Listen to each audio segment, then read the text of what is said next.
website right now and download my free course on alternate picking mastery. It contains 5 essential exercises that will take you to alternate picking mastery faster than you can imagine. And then I've included my method of how to lay out a practice plan in just 1 to 2 minutes that will absolutely boost your results like nothing you ever tried before. So go download it right now. It's free.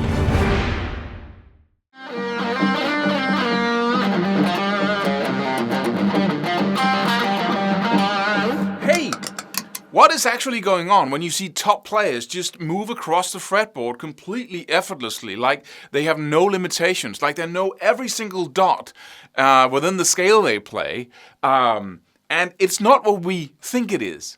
It is not. These players do not have the freedom we imagine them to have. But I'm going to return to that. Before I do, I should say that we have a new program out that's called The Naked Truth of Melodic Rock, where we uncover the secrets of what is actually going on when we solo. So you want to click the link just below this video after you subscribe to this channel. Okay, enough about that.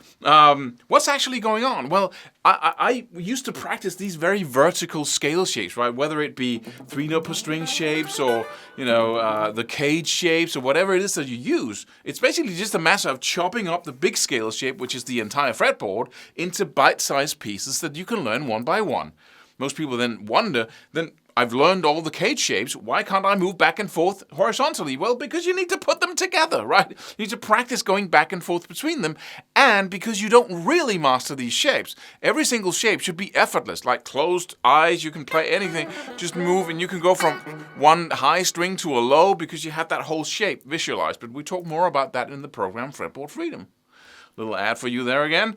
But what actually goes on when it clicks, because everybody learns these scale shapes, but what actually happens is that we develop something that I call power paths. That's a natural thing that happens in the brain. We develop areas on the fretboard where we really like to spend time, and then we develop paths in between these different areas. That's what people do. Nobody uses the whole scale, right?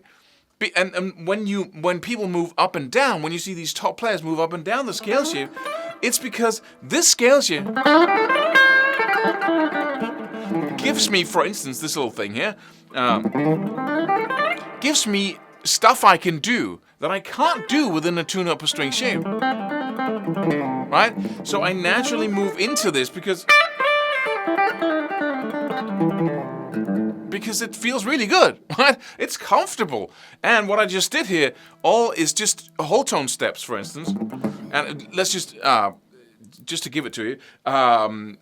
In this case, I was playing the A minor pentatonic.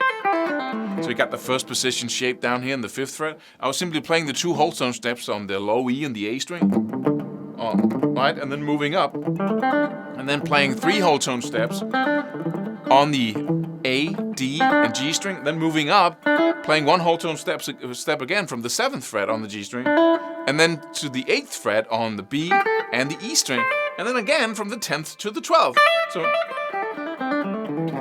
Right? So that's really comfortable. That's one example. Another example is that I really like the first position minor pentatonic shape. Right? Everybody does, because it has all its note in the first finger in the same fret, right? And I really like the 4th position. That's my second favorite to phrase in, right? If I want to do these slower lines, that's what I do. And then basically all the other shapes of the blues scale / pentatonic are just passing shapes. So I might go.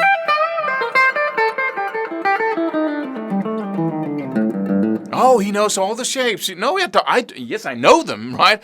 But I would never play really a.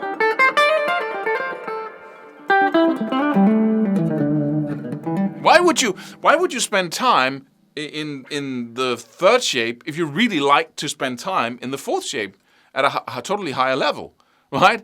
It's just how the brain goes to the comfortable places, the places we know the best, first of all, and the places that gives us the most bang for our buck. And then the shapes.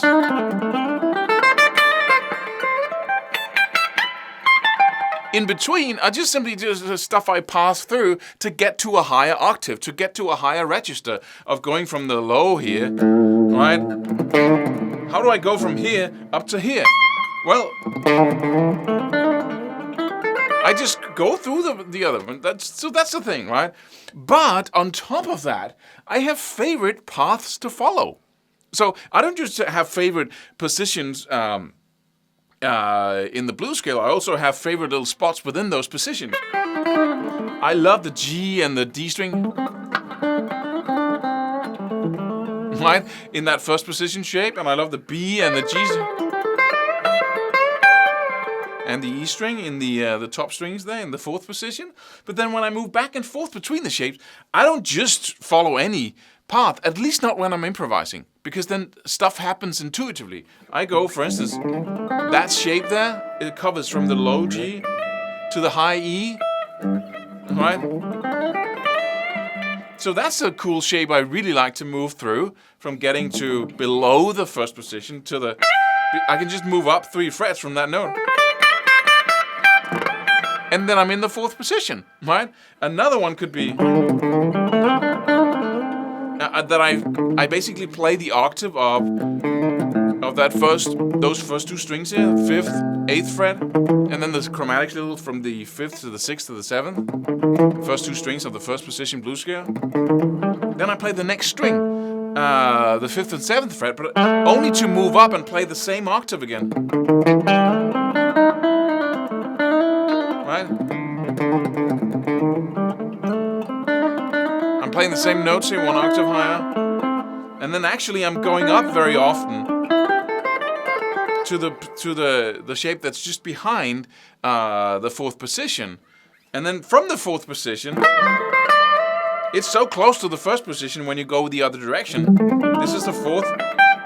And I have that very symmetrical shape just behind the 1st position again, where you have 2 whole tone steps on the top strings and the 2 lower strings, and then 2 minor 3rd steps on the 2 middle strings.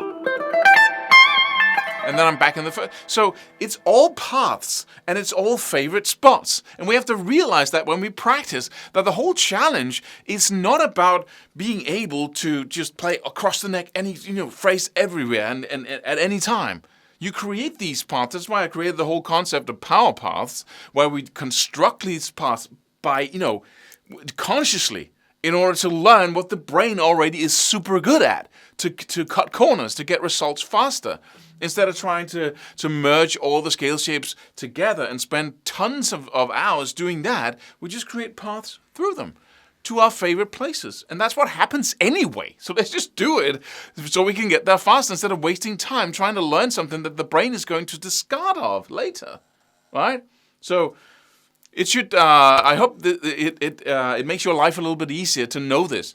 And then I hope you go check out the program or subscribe to the channel. We also got a free program, if you didn't know, the Ingenium alternate picking program that you might want to go sign up for. So, see you in the next video.